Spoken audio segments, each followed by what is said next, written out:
Today we're going to take a look at a mini vacuum cleaner. Now this is perfect for those that have that maybe work too much on their computers and you have a lot of crumbs or a lot of dust, a lot of dust bunnies. This is something that I actually bought for myself because I do work on my computer and my keyboard is filthy.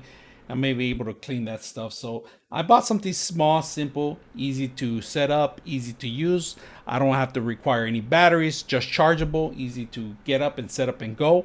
This is why I got this. So let's go ahead and take a look at it and see how to set it up and how well it works. All right, here's this whole system itself. If you guys can see, they give you two actual filters. All right, the power, which is a 5 volts or connection, it's a USB type A connection, and then a warranty card along with the actual instructions manual and how to keep it clean.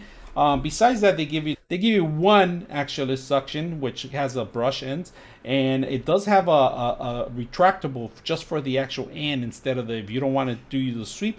I normally keep it this way so I could sweep through the actual keyboards.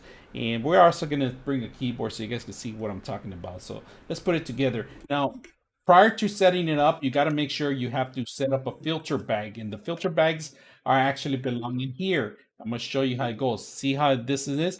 One's already set up, and then they have two. In case this gets a little filthy or too dirty or not enough air is passing through, you got to replace these, all right? And of course, these are you could pretty much buy them anywhere, and they're replaceable, easy to replace. You put it back in there, clip it back, you put it in the system. This is where the actual dirt and everything comes, all the filth goes in there. You make sure it hits the actual end of it. All right, there's an ending. You can see actually the rivets in there that actually hit, and then it's pretty much just lock it in place, lock it from the bottom, and actually from the bottom to the top, clip it in.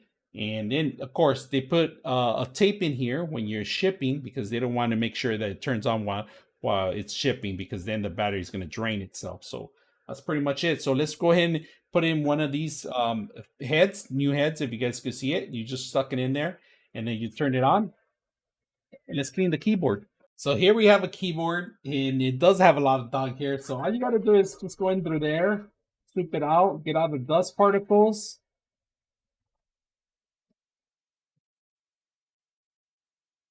But right now we don't have anything there. We just collected a couple of dog hairs, and then this is removable too. You don't have to use that. You could keep this in your car. It's not as powerful as I thought it was gonna be. It has some power, but it's only for basic dust particle and a little dog hair here and there and dust bunnies. But anything higher than that, you need something more powerful than that. So I hope you guys enjoyed the video.